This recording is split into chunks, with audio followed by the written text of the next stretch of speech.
Bismillah, Assalamualaikum warahmatullahi wabarakatuh. Innal hamdalillah nahmaduhu wa nasta'inuhu wa nastaghfiruh wa na'udzu billahi min shururi anfusina wa sayyiati a'malina. May yahdihillahu fala mudilla lahu wa may yudlil fala hadiya lahu. أشهد أن لا إله إلا الله وحده لا شريك له وأشهد أن محمدا عبده ورسوله اللهم صل وسلم وبارك على نبينا محمد وعلى آله وأصحابه ومن سار على نهجه وتمسك بسنته إلى يوم الدين. قال الله تعالى في القرآن الكريم يا أيها الذين آمنوا اتقوا الله حق تقاته ولا تموتن إلا وأنتم مسلمون.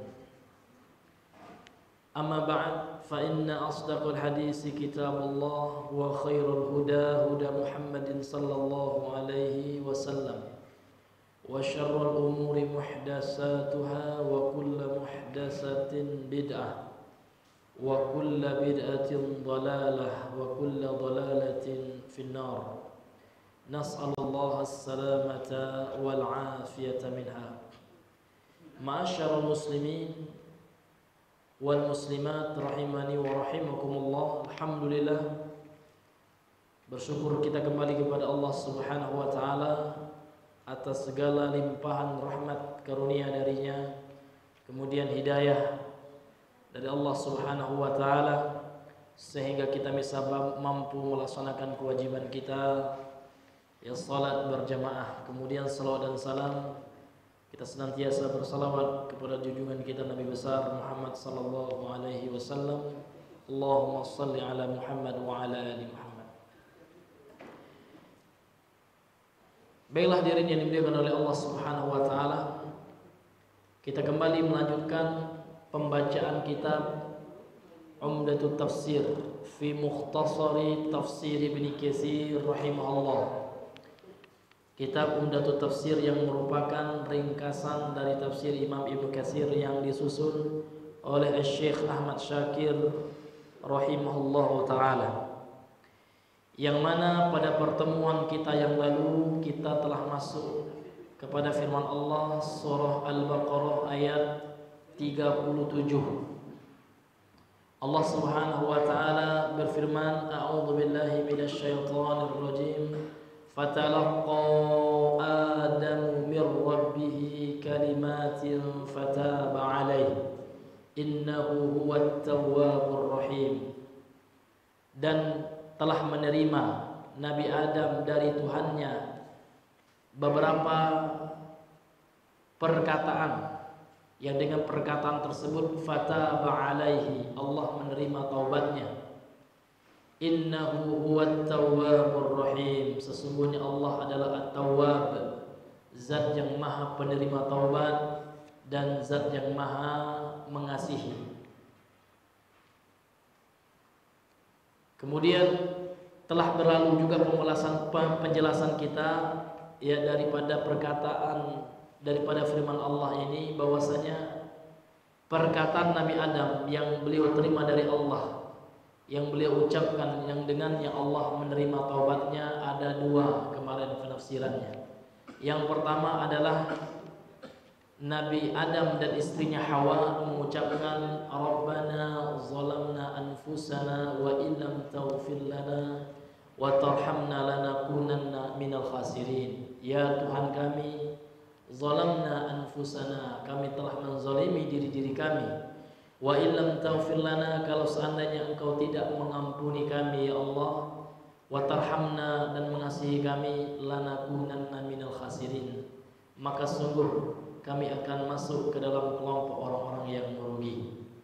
Kemudian tafsir yang kedua adalah tafsir dari Ibnu Abbas yang dinukilkan oleh Al-Imam Ibnu Katsir dalam kitabnya ini, bahwasanya Adam mengatakan, wahai Tuhanku, alam takhluqani, bukankah Engkau yang telah menciptakanku?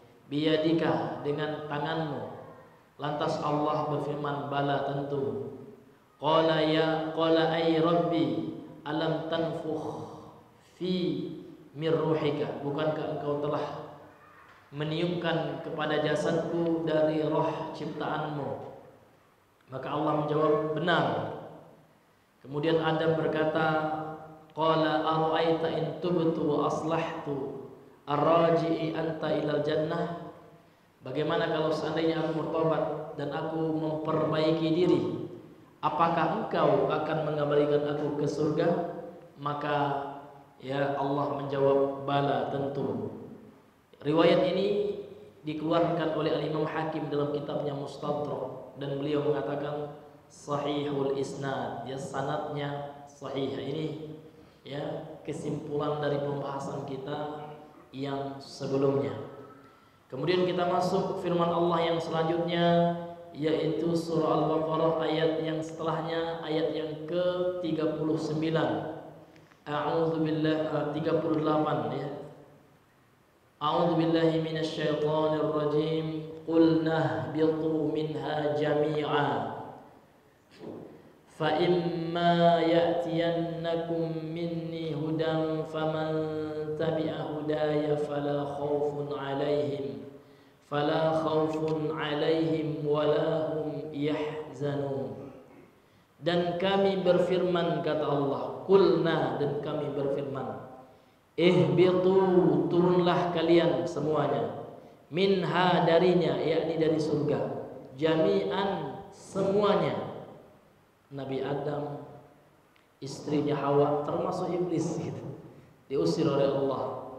Fa imma ya'tiyannakum minni huda, maka kalau seandainya datang kepada kalian dariku petunjuk, faman tabi'a hudaya, nah maka barang siapa yang mengikuti petunjukku, fala khaufun alaihim, maka tidak ada rasa takut menimpa mereka, wala hum yahzanun, dan mereka juga tidak akan bersedih hati. Kemudian pada ayat yang setelahnya 39-nya, walladzina kafaru, dan orang-orang yang kafir, wa kazzabu, dan mendustakan, bi ayatina, terhadap ayat-ayat kami, ulaika ashabun nar, mereka tempatnya di neraka, ya. Iya. Penghuni mereka adalah ashabun nar, penduduk neraka. Ashab jamak dari sahib. Sahib artinya penduduk, ya. Sahibul bait, penghuni rumah. Sahibun nar jamaknya ashabun nar, penghuni neraka. Hum fiha khalidun, mereka di dalamnya ya kekal selama-lamanya. Siapa? Walladzina kafaru, orang-orang kafir. Sehingga orang yang mati dalam kekafiran, ya, ini keyakinan Islam, keyakinan Ahlus Sunnah wal Jamaah, bahwasanya setiap orang yang meninggal di dalam kekafiran, tidak berstatus muslim sebagai orang Islam, maka kita pastikan, ini pastikan Pak ya, pasti masuk neraka, nggak boleh ragu. Kenapa? Karena Allah sudah memastikan. Yang tidak boleh kita pastikan, orang yang masih hidup dia kafir Pak, itu nggak boleh. Kenapa? Karena boleh jadi sebelum meninggal masuk Islam. Namun yang boleh kita doakan, boleh kita doakan hidayah bagi orang kafir itu Pak ya. Yang mudah-mudahan orang kafir itu masuk Islam, boleh gitu ya. Nah ini hadirin yang dimuliakan oleh Allah Subhanahu wa taala. Karena orang-orang liberal ya, mereka mengatakan orang kafir itu adalah orang yang ingkar kepada Tuhan, ateis menurut mereka gitu ya. Jadi kalau orang Nasrani nggak kafir ya, orang Yahudi menurut orang liberal ya, menurut pemikiran sesat ya. Sehingga mereka nggak boleh ya kita memanggil kafir ya kepada Yahudi dan Nasrani. Selagi orang itu percaya sama Tuhan, mau Tuhannya apa saja katanya, itu bukan orang kafir. Maka kita katakan Bapak telah menentang Al-Quran. Kenapa? Karena Al-Quran yang mengatakan orang kafir itu adalah orang Nasrani, orang kalau bahasa kita Kristen. Ya. Iya. Apa kata Allah? Laqad kafara alladziina qalu Salisu salasa, sungguh telah kafir kata Allah. Orang yang mengatakan Allah itu adalah satu dalam tiga, kan gitu. Trinitas. Ajaran Paulus. Ini Paulus ya yang merusak ajaran Nasrani ya. Nasrani itu tauhid ya. Awalnya ya ahlul kitab yang beriman itu yaitu ahlul kitab yang mengamalkan ajaran tauhid, yang mengesahkan Allah. Tapi yang sekarang ya yang mengatakan Tuhan ada tiga, ada anak Tuhan, na'udzubillah ya. Nah, ini semuanya kata Allah kafir ya. Ya, itu dalam keyakinan Islam itu. Itu mau mau di wrong keyakinan itu. Kita nggak boleh mengatakan itu. Kalau kita katakan kita radikal. Radikal dari mana Pak gitu. Mereka orang Nasrani itu juga mengatakan kita kafir Pak. Bahkan mereka mengatakan kita domba-domba tersesat. Iya. Bahkan mereka banyak luar biasa mencaci Nabi Muhammad. Lihat orang kafir yang di Jerman itu, Fauzan namanya, itu kan luar biasa ya. Yang mengaku Nabi ke-26 gitu. Nah, ini luar biasa Pak ya. Nah, ini hadirin yang dimuliakan oleh Allah. Kemudian yang murtad mantan dosen Az-Zaitun Saifuddin Ibrahim nama Pak ya. Ini parah juga itu ya. Itu murtad nauzubillah. Dulunya Islam, murtad dia sekarang kabur karena dia melecehkan agama Islam ya. Kabur dia ya ke Amerika atau kemana gitu ya. Cuman berani di medsos gitu. Ini hadirin yang dimuliakan oleh Allah Subhanahu wa taala. Baik. Kemudian berkata Al-Imam Ibnu Katsir, qala Al-Imam Ibnu Katsir rahimahullah, berkata Imam Ibnu Katsir rahimahullah, yaqulu ta'ala mukhbiran amma anzara bihi Adama wa zawjatahu wa iblis hina ahbatahum minal jannah. Allah Subhanahu wa taala berfirman, kemudian Allah mengkabarkan terhadap apa-apa yang Allah telah memperingatkan dengannya Adam, istrinya dan iblis. Ini adalah ayat ini kata beliau peringatan sekaligus ya, inzar itu peringatan sekaligus khobar, informasi dari Allah tentang Nabi Adam, istrinya dan iblis. Bagaimana Allah suruh mereka ya keluar dari surga, ya turun dari surga gitu. Karena habato itu kalau dalam bahasa Arab itu turun Pak ya, keluar dan turun, karena memang surga di atas, surga tempatnya di langit gitu. Hina ahbatahum minal jannati, ketika Allah Subhanahu wa taala ya mengusir atau menurunkan mereka dari surga. Kemudian yang dimaksud dengan mereka ihbitu itu kan turunlah kalian ya. Kalian dalam ayat ini juga termasuk wal muradu, dan yang dimaksud ya az-zurriyatu ya adalah keturunan. Jadi seluruh anak keturunan Nabi Adam pun ya disuruh ke dunia gitu. Bukan berarti ya kita mendapatkan dosa warisan, tidak ya, tidak. Karena ya memang sudah skenario Allah gitu. Jadi walaupun seandainya Nabi Adam itu ya tidak melakukan kesalahan, memang sudah Allah takdirkan, sudah Allah rencanakan untuk tinggal di bumi. Dalilnya apa Pak?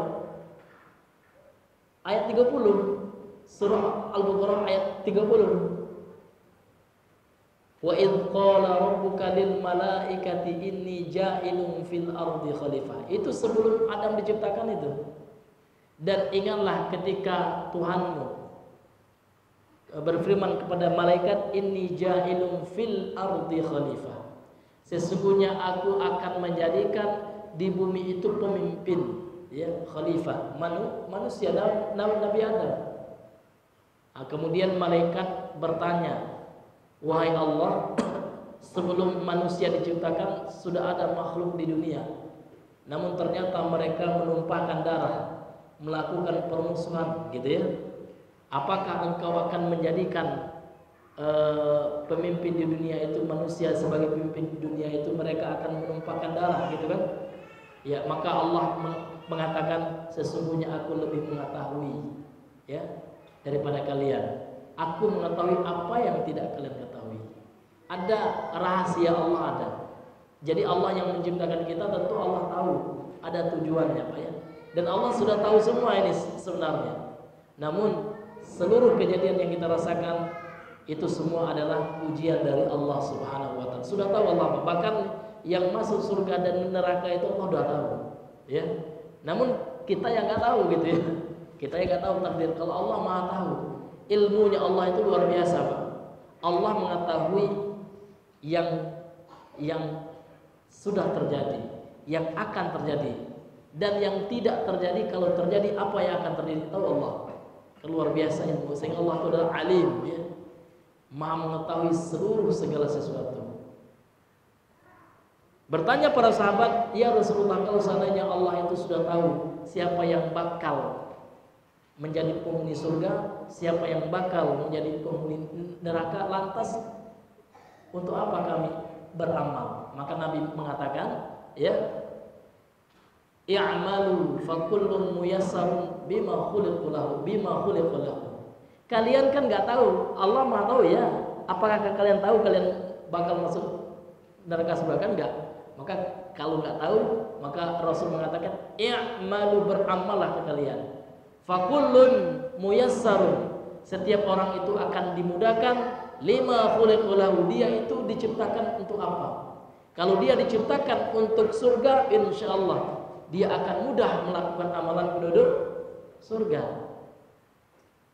Tapi kalau seandainya ternyata ya, kita kan nggak tahu ya, dia bakalan masuk neraka, mudah sekali Pak melakukan amalan penduduk neraka. Untuk maksiat ya Pak, orang sekarang mudah sekali ya, sebagian orang, nggak semua ya. Tapi untuk ke masjid, subhanallah. Coba hitung sekarang Pak, mana banyak yang berkumpul di masjid gini, gua dengan yang di luar Pak. Nah, lihat di jam tos, berapa orang hitung Pak, ya kan? Maka fakta membuktikan ternyata benarlah firman Allah, faqalilan min ibadiyasy syakur. Maka sungguh sedikit dari hambaku yang bersyukur. Bahkan nandake tinggal di masjid, nak namu ya Pak, gua kan itu. Ayo, dake rumah di masjid, kadang tak niojo ke masjid itu Pak. Ya kan? Nah, itu hidayah di tangan Allah. Kita hanya bisa mengingatkan Pak ya. Ya, kita hanya bisa menasihati gitu ya. Bahkan Rasul saja kewajibannya hanya menyampaikan hidayah al-bayan, mengasih nasihat saja gitu ya, penjelasan. Namun itu di tangan Allah dan tergantung dengan usaha dia gitu ya, bagaimana dia ingin hidayah Allah. Kemudian kata Al-Imam Ibnu Katsir, annahu sayanzilul kutubah. Ya, informasi yang Allah sampaikan dalam ayat ini bahwasanya Allah akan menurunkan kitab-kitabnya. Itulah hidayah Allah. Kan dalam ayat ini, fa imma ya'tiyannakum minni hudan, kata Allah. Dan apabila datang kepada kalian dariku petunjuk ya, maka yang mengikuti petunjuk, barang siapa yang mengikuti petunjuk, dia tidak akan ada rasa takut dan bersedih hati di hari kiamat gitu ya. Nah, jadi yang dimaksud dengan petunjuk hidayah itu adalah kitab suci yang Allah turunkan. Jadi mungkin ada yang bertanya Bapak ya, mungkin ada yang bertanya ya, orang yang mendapat hidayah itu bagaimana Pak Ustaz? Karena alhamdulillah Pak saya mendapat hidayah. Maka jawabannya gampang. Orang yang dikatakan ya mendapat hidayah adalah apabila perbuatannya sesuai dengan Al-Quran. Karena Al-Quran itu barometer. Al-Quran adalah tolak ukur seseorang itu di atas petunjuk atau tidak, dan di atas sunnah Nabi SAW, dan di atas ya bagaimana pemahaman para sahabat. Itu saja tolak ukurnya. Kalau benar sesuai yang dijalankan dengan Al-Quran Pak, contoh sholat, berarti sudah dapat hidayah dia. Ya Pak ya. dia rajin sholat 5 waktu gitu. Ya, apalagi ditambah dia sholat berjamaah, ya, maka sesuai ternyata perbuatannya dengan Al-Quran dan dengan Sunnah, ya, berarti itulah orang dikatakan mendapat hidayah. Dia tidak melakukan perbuatan syirik, ya.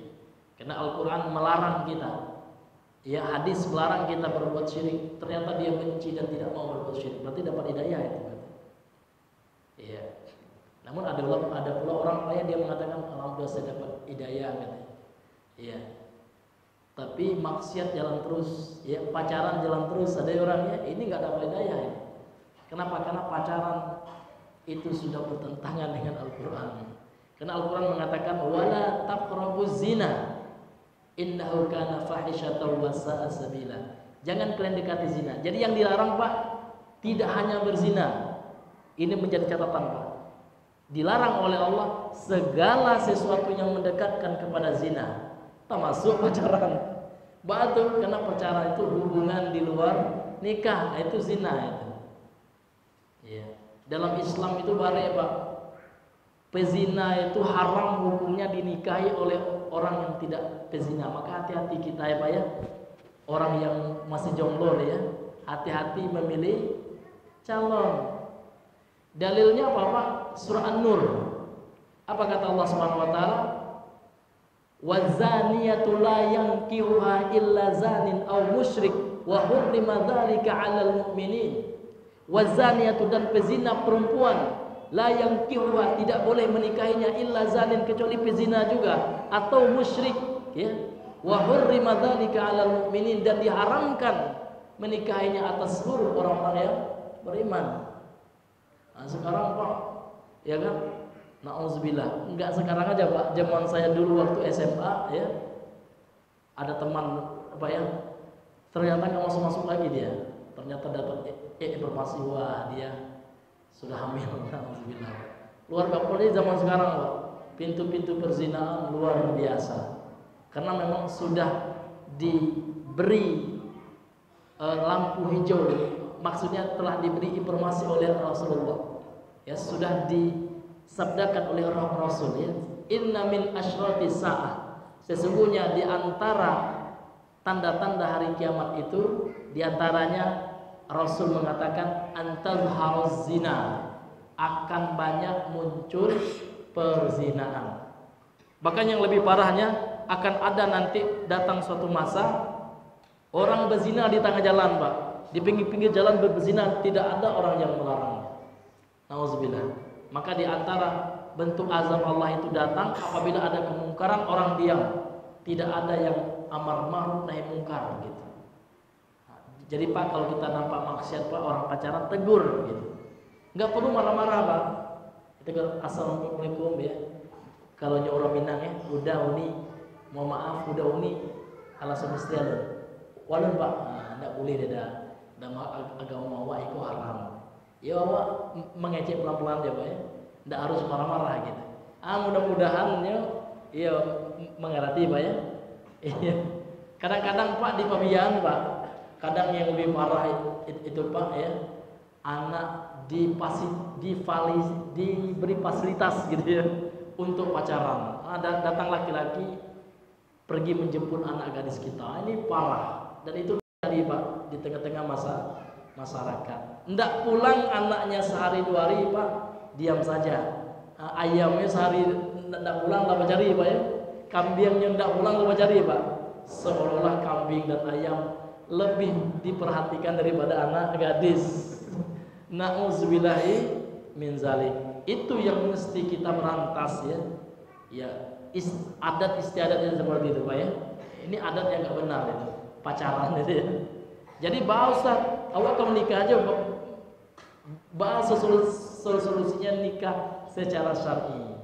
Jadi ada dalam Islam itu nazar, ya. Kita lihat dulu, ya, kemudian ada namanya itu memperhatikan dan ta'aruf gitu, ya. Secara syar'i gitu, ya. Kita mengenalnya tanpa harus ada proses pacaran. Nah, ini hadirin yang dimuliakan oleh Allah. Ini yang mesti kita perhatikan dalam kehidupan kita, karena ini banyak terjadi, Pak. Harus kita ingatkan terus nih, Pak, ya. Karena ini fenomena luar biasa, Pak. Ya, bahkan ada juga tetangga kita sebelah rumah pun ternyata anaknya sudah melahirkan tanpa suami. Nauzubillahi min dzalik. Nauzubillahi min dzalik, Pak. Luar biasa pada zaman sekarang ini, Pak. Kalau kita nggak hati-hati luar biasa. Karena memang banyak faktor-faktornya, Pak. Ya, HP, media sosial, banyak aplikasi-aplikasi itu luar biasa. Jadi dalam ayat ini Allah telah mengkabarkan bahwasanya Allah akan menurunkan kitab-kitabnya. Wa yab'atsul anbiya'a war rusula, dan Allah akan menurunkan para nabi dan rasul. Sehingga Allah mengatakan faman tabi'a hudaya, maka barang siapa yang mengikuti petunjukku, ai man aqbala ala ma anzaltu bihil kutubah, yaitu orang yang menerima dari apa yang telah aku turunkan berupa kitab-kitab suci. Wa arsaltu bihir rusula, dan dari yang telah aku turunkan berupa utusan-utusan, yakni para rasul. Jadi orang yang mengikuti petunjuk Allah itu adalah orang yang mengikuti rasulnya Allah, para nabiullah, anbiyaullah, para nabi Allah yang mereka membawa hidayah Allah, yaitu Al-Quran. Nah, sekarang tak ada lagi, Pak, rasul tidak ada lagi. Ya, setelah Nabi Muhammad meninggal, sebelum meninggal beliau bersabda dalam hadis Sahih Imam Muslim, la nabiyya ba'di, tidak ada lagi nabi setelahku, dan wahyu sudah terputus, agama sudah Allah sempurnakan. Yang ada sekarang adalah innal ulama'a warisatul anbiya, sesungguhnya para ulama pewarisnya nabi. Ulama sekarang, Pak, ya, orang ahli ilmu. Kemudian para ulama mengajarkan ilmunya, dipelajari oleh para dai-dai, ya, para duat, ya, orang yang mengajak ke jalan Allah Subhanahu wa taala. Nah, mereka para dai yang mana mereka berpegang dengan Al-Qur'an dan Sunnah, yang mana mereka selalu mengedepankan pemahaman salaful ummah, pemahaman Rasulullah dan para sahabatnya, itulah yang kita ikuti, ya. Karena mereka membawa Al-Qur'an dan Sunnah.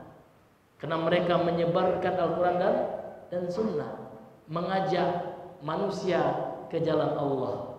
Sebagaimana firman Allah dalam surat Yusuf ayat 106. Apa kata Allah SWT kepada Nabi Muhammad, ya? Qul, katakan wahai Muhammad, hazihi sabili, ini adalah jalanku, ad'u ilallahi ala basiratin, aku mengajak kepada Allah sesuai dengan ilmu, di atas ilmu. Ana wa manittaba'ani, ini adalah jalanku dan orang-orang yang mengikutiku. Wa ma ana minal musyrikin, dan aku bukanlah termasuk orang-orang musyrik.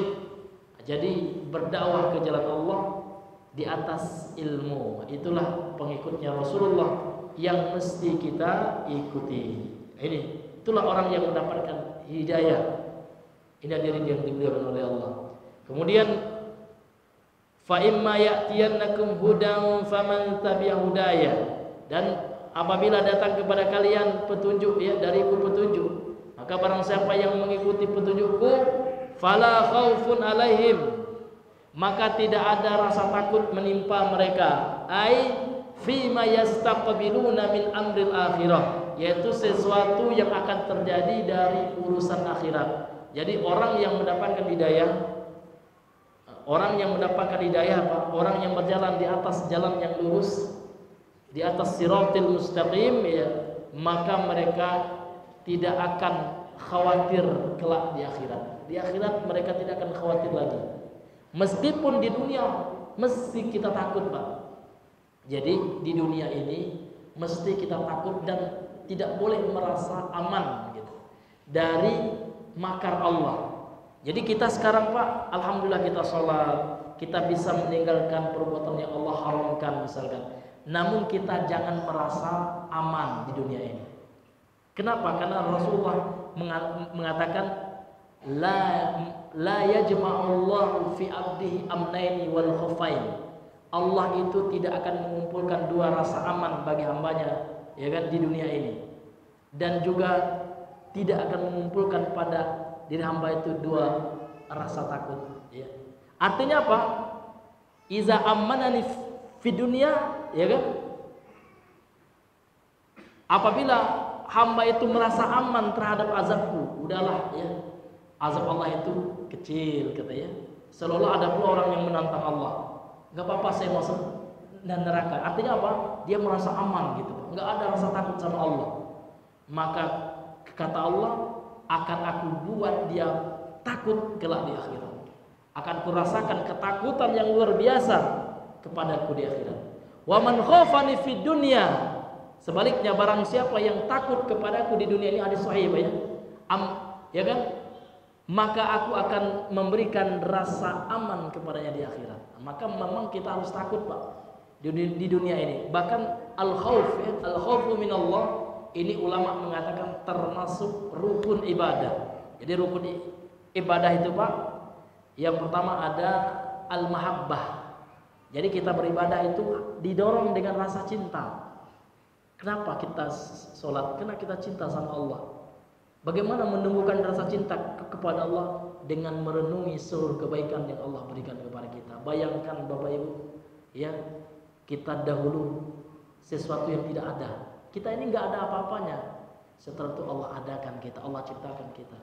Setelah Allah ciptakan kita, Allah ciptakan tempat yang luar biasa untuk kita. Allah ciptakan oksigen bagi kita. Allah beri kita nikmat yang sangat banyak, ya. Jadi kalau seandainya kita ingat nikmat Allah itu, Pak, maka insya Allah akan tumbuh rasa cinta sama Allah. Kalau ada rasa cinta, sumayang tidak bare, Pak. Melangkah masjid tidak berat kita, karena ya Allah, ya kan, tidak seberapa ini ya Allah dibandingkan engkau cinta sama saya, dibandingkan banyak nikmatmu. Enggak seberapa aku ke masjid, enggak seberapa aku bersedekah, enggak seberapa aku melakukan ibadah-ibadah yang lain.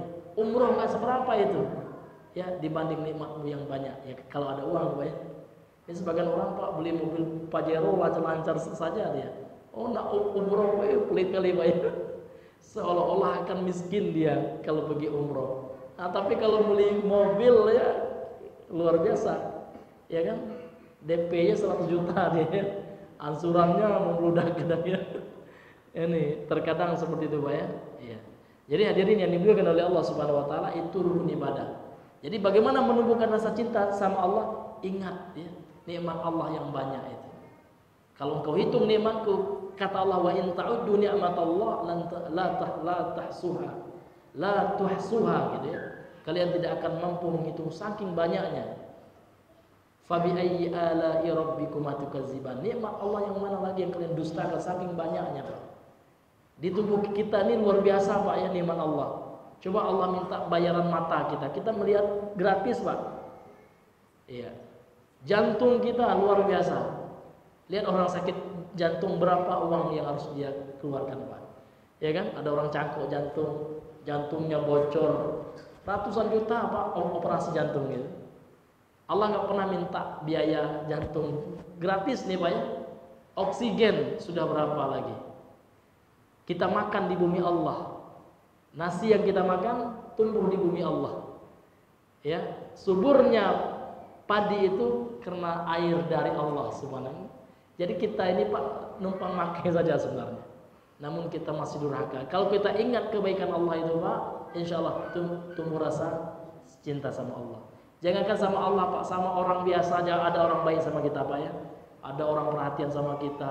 Apa-apa kita butuh dia bilang, Pak, ya kalau Bapak butuh apa-apa, telepon aja, Pak, ya. Bapak nggak ada uang, insya Allah saya transfer, orangnya baik, pasti kita sayang juga, Pak, ya. Kita akan hormat, Pak. Seganlah kita, ya. Ini Allah Subhanahu wa taala lebih daripada orang itu cintanya sama kita. Bahkan dalam sebuah hadis sahih, ya kan, suatu ketika waktu Rasulullah melihat seorang ibu, Pak, ya, menggendong bayinya, maka Rasul bertanya kepada sahabatnya, "Ara'aitum?" Ya kan? Bagaimana menurut kalian, ya kan? Ya, apakah mungkin ibu itu membuang bayinya gitu, ya? Mencampakkan bayinya ke api, ya kan? Maka sahabat mengatakan, "Oh, enggak mungkin. Ibu itu sangat sayang sama bayinya. Ketahuilah sesungguhnya Allah itu lebih sayang kepada kalian ketimbang sayangnya ibu itu terhadap bayinya. Jadi Allah tuh sayang sama kita sebenarnya. Kenapa? Karena kita ciptaan Allah. Kita ini produk Allah. Namun kita yang durhaka gitu. Jadi Allah membalas itu karena kita juga, karena keadilan dari Allah Subhanahu wa taala. Jadi rasa cinta itu seperti itu ya. Kemudian rasa takut, Pak, harus takut kita. Ya, jadi kita di dunia ini harus takut kepada Allah Subhanahu wa taala. Sehingga kita tidak merasa aman. Ya, takut bermaksiat sama Allah, takut akan akhirat. Sehingga dengan rasa takut itu akan memotivasi kita untuk menjauhi maksiat kepada Allah. Kemudian yang ketiga harus ada harapan, Pak. Sehingga dengan harapan itu kita nggak putus asa. Kalaulah terlanjur ini Pak kita bermaksiat, ya kan, karena kita lalai dahulu sebelumnya. Dengan adanya harapan ini, harapannya Pak, Allah akan senantiasa menerima tobat kita dan jangan berputus asa. Gitu. Nah, ini, jadi 3 hal ini harus ada dalam seseorang beribadah kepada Allah karena termasuk rukun ibadah. Kemudian mereka orang-orang yang mengikuti petunjuk dari Allah tersebut tidak takut, ya, tidak akan merasa takut di akhirat itu ya. Kemudian walahum yahzanun, dan mereka juga tidak akan bersedih hati ala ma fatahum min umuri dunya, ya, terhadap apa-apa yang mereka luput dari perkara-perkara dunia. Jadi orang-orang yang beriman betul sama Allah, mereka tidak akan sedih berlarut-larut, Pak. Contoh, ya, terbakar rumahnya, bangkrut usahanya, nggak akan stres mereka, Pak.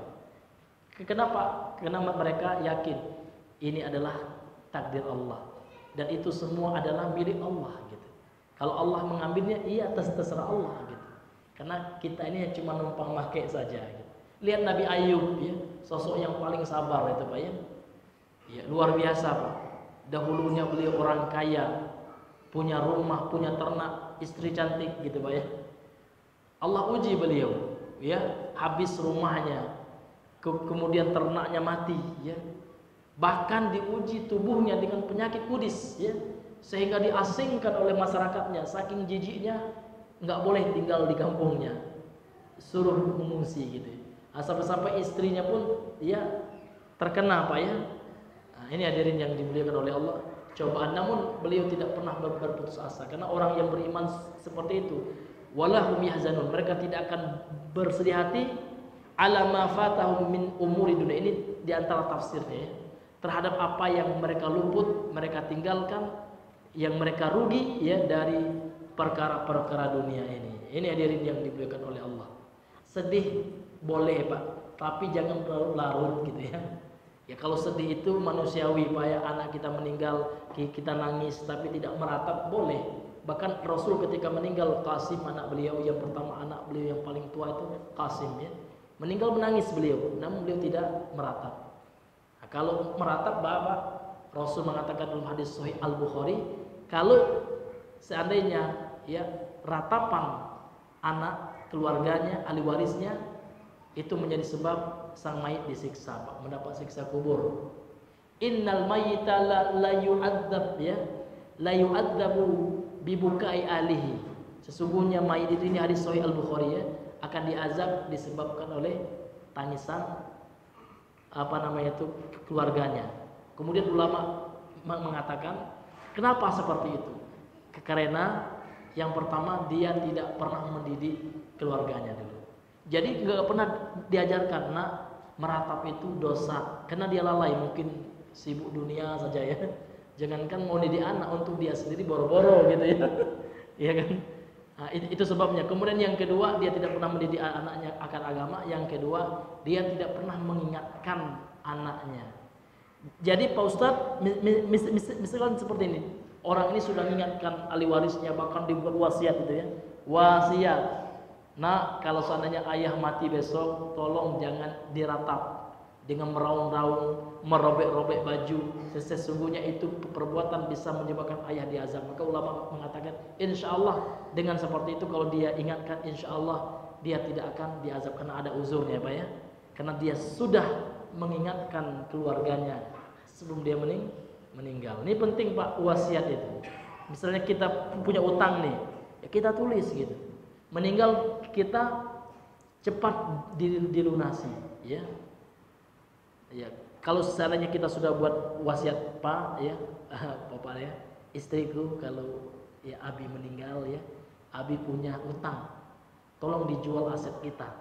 Rupanya istrinya nggak menjual, itu bagaimana? Insya Allah yang dosanya sang istri. Allah Maha Adil, ya.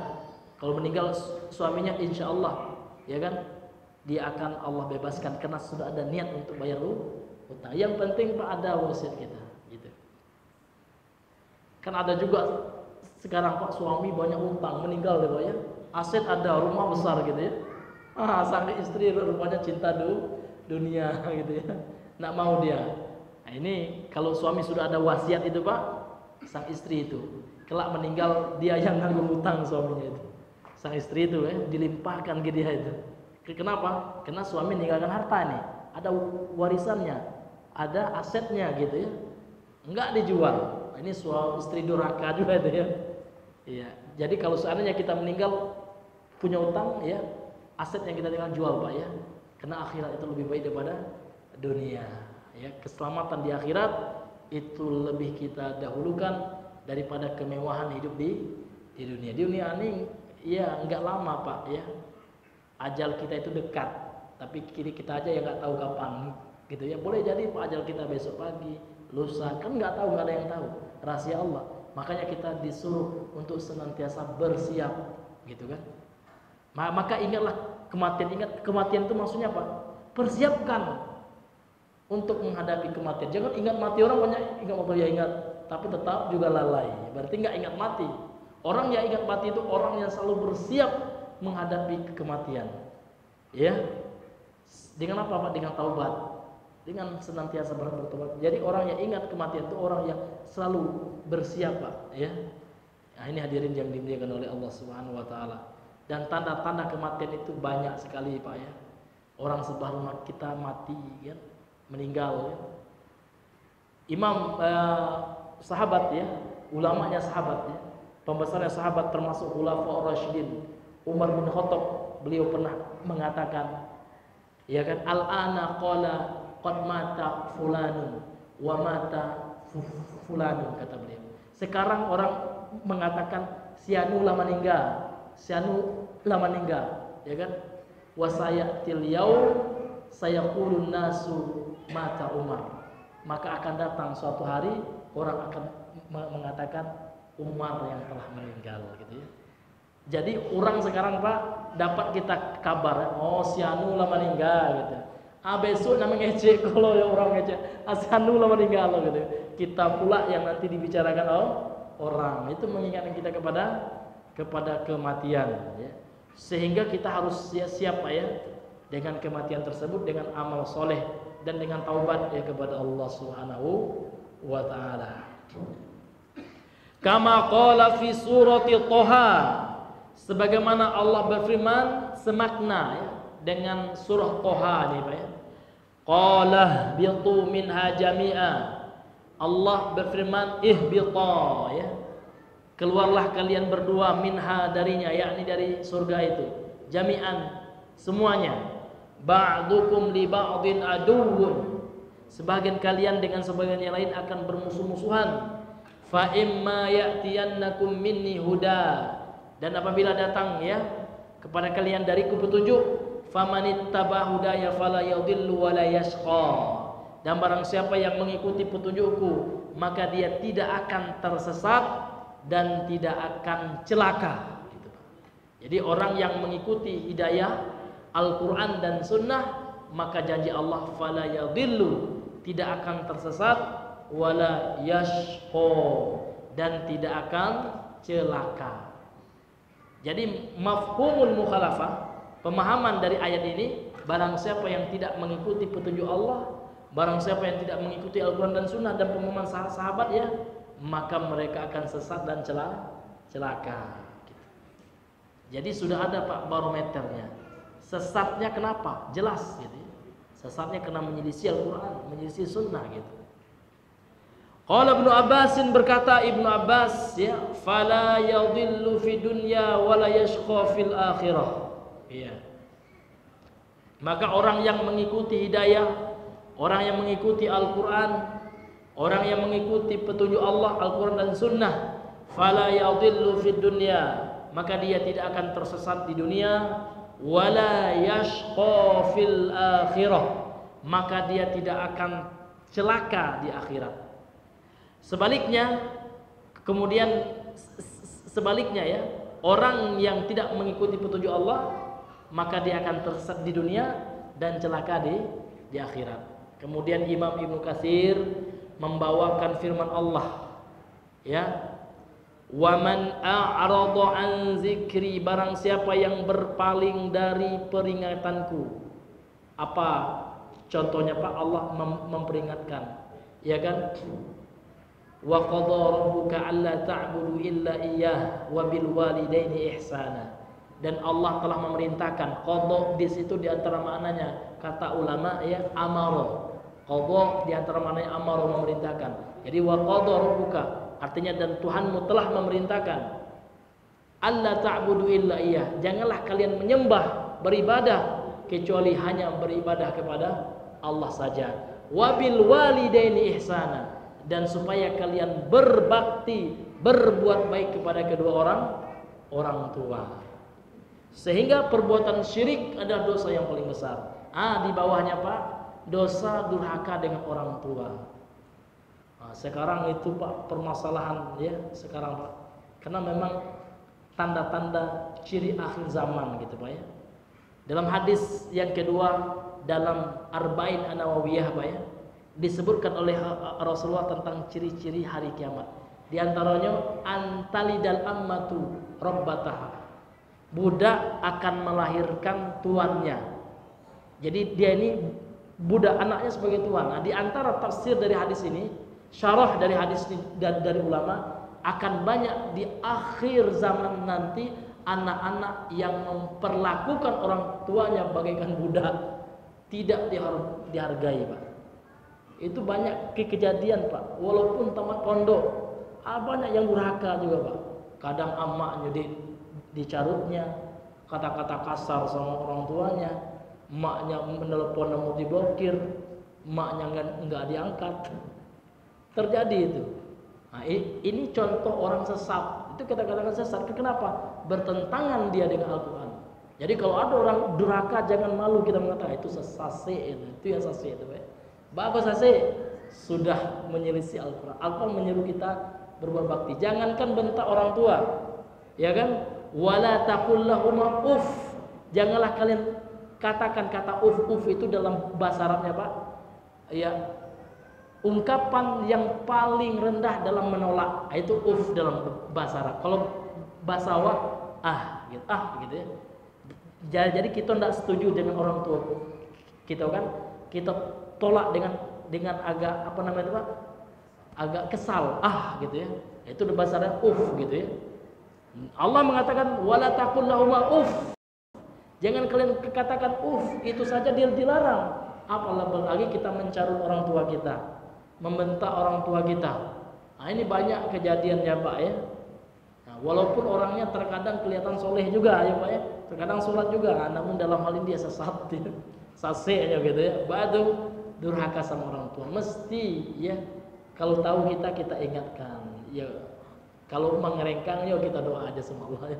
Nah, ini hadirin yang dimuliakan oleh Allah Subhanahu wa taala. Langsung Pak. Ya, baik, karena waktu sudah masuk ya. Nanti kita sambung ya sedikit setelah salat Isya. Subhanakallahumma bihamdika asyhadu an la ilaha illa anta astaghfiruka wa atubu ilaik. Assalamualaikum warahmatullahi wabarakatuh.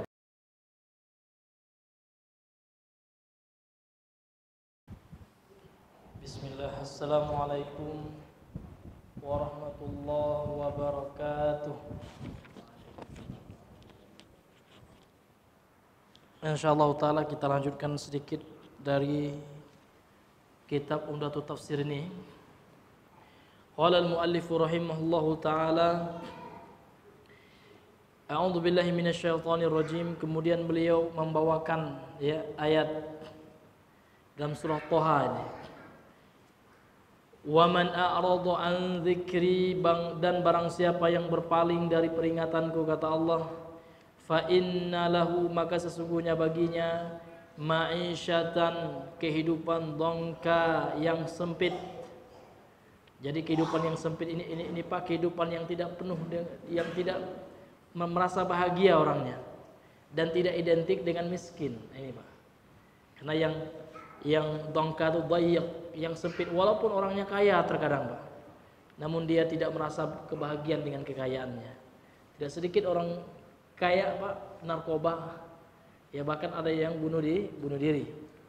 Karena sesungguhnya kebahagiaan itu ada pada mentaati Allah, ada pada ketakwaan kepada Allah, bukan tolak ukurnya miskin atau kaya. Sehingga orang yang kaya namun bersyukur, dia akan merasakan kenikmatan hidup, dan orang miskin yang bersabar, dia juga mendapatkan ya ketenangan hidup. Jadi intinya itu bukan kaya dan miskinnya, namun ketakwaannya kepada Allah Subhanahu wa taala. Terkadang miskin itu jauh lebih baik Pak daripada kaya. Kalau seandainya kaya membuat orang jadi lupa. Namun terkadang miskin pun ya, kalau orang tidak bertakwa, maka dalam sebuah hadis, namun hadis ini dhaif ya. Namun hadis ini dhaif ya. Ada ulama yang membawakannya juga ya. Kadal faqru ya. Hampir saja kefakiran itu ya menjerumuskan pelakunya ke dalam ya kekufuran. Namun hadis ini ya dhaif gitu Pak. Ya. Terkadang ada juga rasa bentuk kemiskinan membuat orang itu kufur gitu ya. Karena tidak ada ketakwaannya. Intinya adalah ketakwaan gitu. Jadi orang yang berpaling dari peringatan Allah, maka untuknya dia dalam penghidupan ini penghidupan yang sempit. Wa nahsyuruhu yaumal qiyamati a'ma. Yang lebih parahnya, Allah akan bangkitkan dia kelak di hari kiamat dalam keadaan buta gitu. Kemudian kama qala hahuna, sebagaimana firman Allah di sini, kelanjutan dari ayat yang kita bacakan tadi ya, ayat yang ke-39 dari surah Al-Baqarah, walladzina kafaru, dan orang-orang yang kafir itu, wa kazzabu bi ayatina, dan mendustakan, dan mereka mendustakan ayat kami, ulaika ashabun nar, mereka adalah penghuni neraka, hum fiha khalidun ay mukhalladuna, mereka dikekalkan fiha di dalamnya, la mahida lahum anha, tidak ada tempat lari bagi mereka dari neraka itu, wala mahisa, sama mahis itu mahrab, tidak ada tempat mereka kabur gitu. Kalau sudah masuk neraka, tidak akan bakal ya mereka bisa menghindar Pak.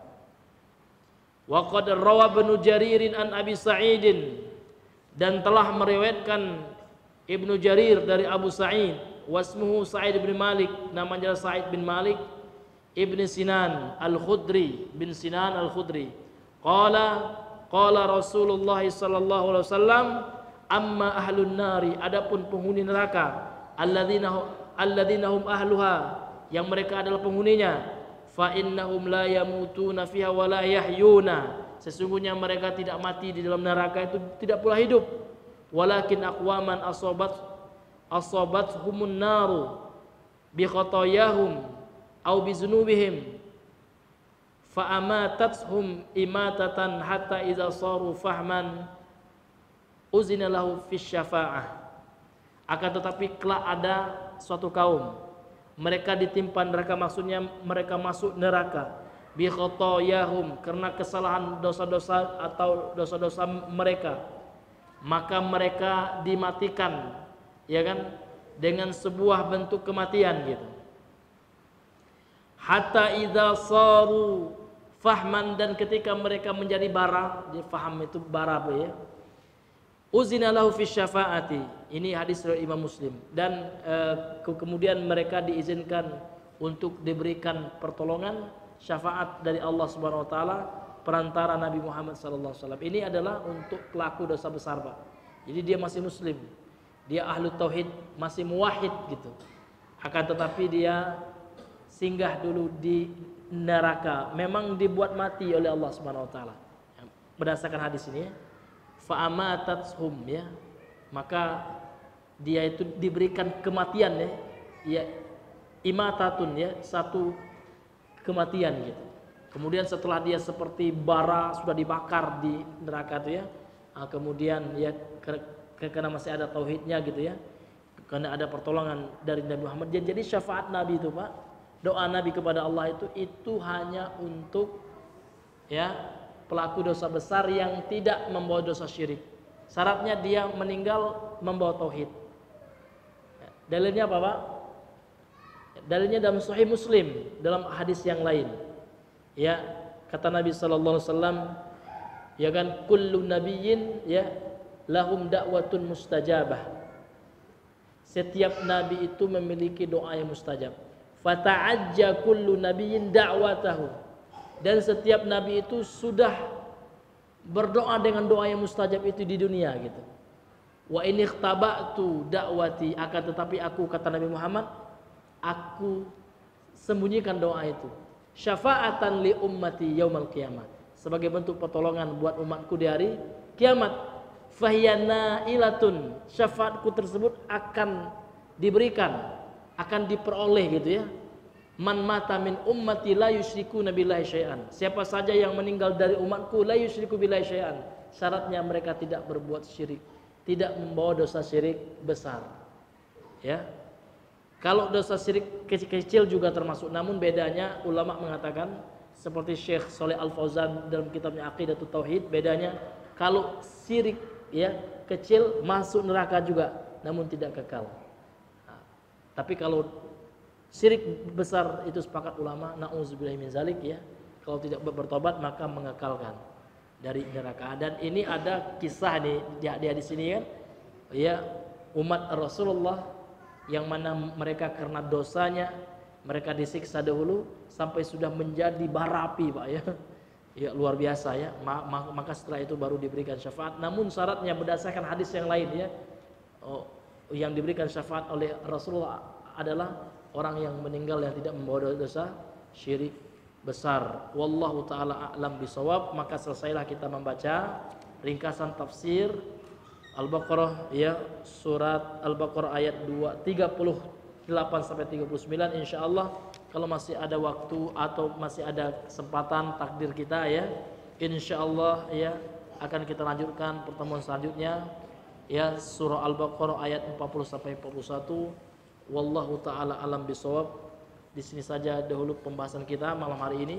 Subhanakallahumma bihamdika asyhadu an la ilaha illa anta astaghfiruka wa atubu ilaik. Assalamualaikum warahmatullahi wabarakatuh.